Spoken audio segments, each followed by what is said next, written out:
Assalamualaikum warahmatullahi wabarakatuh. Kembali lagi di channel Syafaat Huda, ilmu pengetahuan untuk kita semua.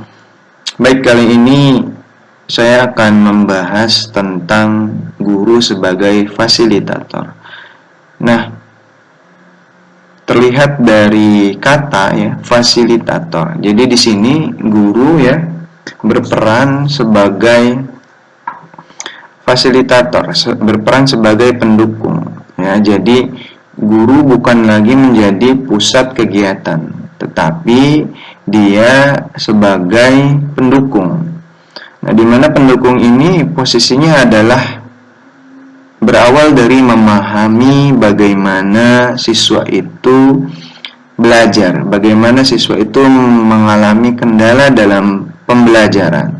Ya, berbeda dengan memahamkan. Ketika memahamkan berarti guru yang memberikan. Nah, ketika menjadi fasilitator, guru itu hanya memfasilitasi. Jadi proses pembelajaran berangkat dari siswa. Jadi dari siswa sebagai pusat pembelajaran. Nah, ini yang berbeda ketika kita sebagai guru menjadi fasilitator. Karena menjadi hal yang penting, kita bisa mendukung, yang mendorong bagaimana siswa-siswa itu berpikir, bagaimana siswa-siswa itu menyelesaikan permasalahan-permasalahan dalam pembelajaran, sehingga di dalam proses berpikirnya siswa itu akan berkembang ya, kognitivismenya akan berkembang, psikomotoriknya akan berkembang ya, sehingga itu menjadi hal yang penting di dalam proses perkembangan kemandirian ya dari siswa tersebut.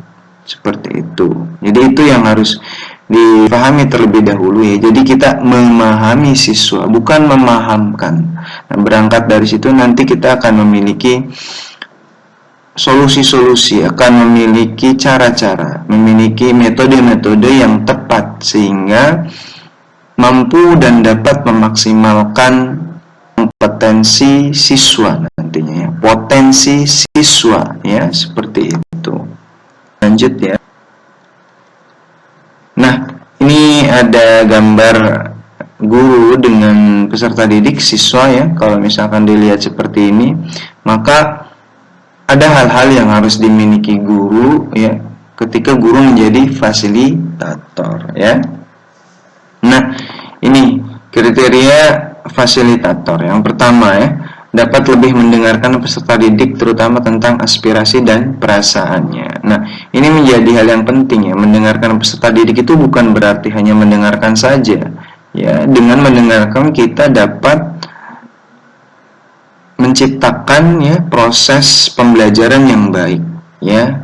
Jadi ketika kita mendengarkan pendapat ya, mendengarkan apa yang dia rasakan gitu ya terkait dengan proses pembelajaran ya, pelajaran misalkan apa, matematika, fisika, kimia, biologi begitu ya, apapun itu, ketika kita mendengarkan keluh kesah ya, atau misalkan apa yang dia rasakan gitu, nah itu akan menjadi hal yang penting ya. Bagaimana tidak kalau misalkan ketika belajar matematika perasaan dia tertekan, perasaan dia bete, perasaan dia tidak bebas. Nah, itu kan menjadi penghambat di dalam rangka dia menyerap ilmu-ilmu yang akan disampaikan atau difasilitasi oleh guru.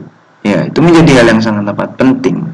Oke, yang kedua, mau dan mampu menerima ide peserta didik yang inovatif, kreatif, bahkan yang sulit sekalipun. Nah, ide, lagi-lagi kita di peran sebagai fasilitator itu memang memahami gitu. Jadi ketika ada ide-ide yang tumbuh ya, yang timbul, yang muncul dari peserta didik, kita hanya tinggal mengantarkan ide itu menjadi pembelajaran gitu ya. Jadi memang di sini ide-ide dari siswa kita ramu agar itu nanti ujungnya adalah menjadi pembelajaran, dari proses pembelajaran, sehingga itu nanti dengan seperti itu siswa akan percaya diri, siswa akan tergali potensinya ya, seperti itu.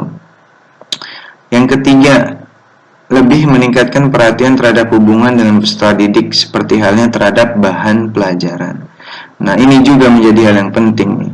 Kita sebagai guru perlu sekali hubungan dengan peserta didik itu harus ditingkatkan, karena terjalinnya hubungan baik secara psikologis ya dalam proses pembelajaran ya, atau misalkan di luar pembelajaran, itu akan meningkatkan motivasi belajar, yang ujungnya nanti di dalam proses penyampaian transfer knowledge, atau bahasanya menyampaikan keilmuan, itu akan lebih baik gitu, karena di peran sebagai fasilitator itu akan sangat amat berpengaruh gitu, karena interaksi kita sebagai guru di situ tidak dominan. Maka di dalam hal untuk lebih memudahkan ya si peserta didik, maka kita harus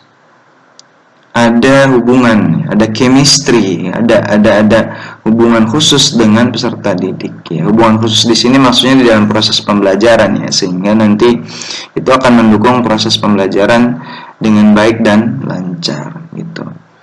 Oke ya, lanjut.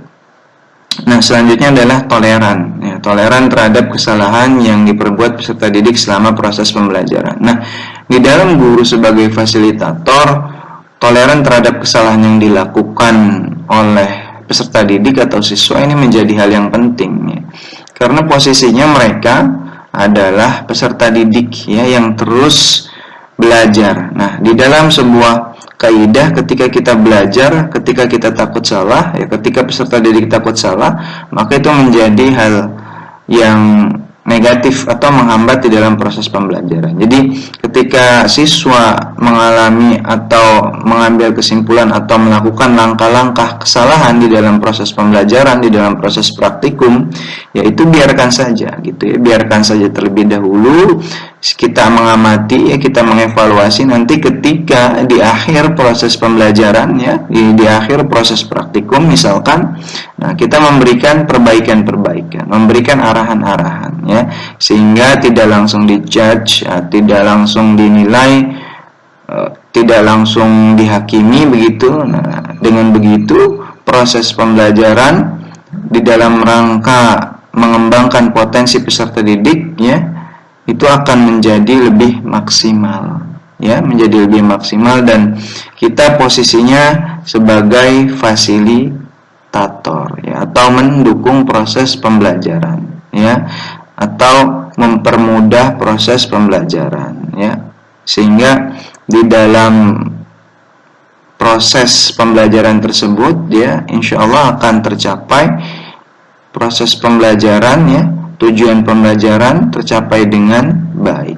ya, seperti itu. Baik, itu ya, singkat, sederhana, dan mudah untuk diaplikasikan. Silahkan diaplikasikan di dalam proses pembelajaran. Assalamualaikum warahmatullahi wabarakatuh.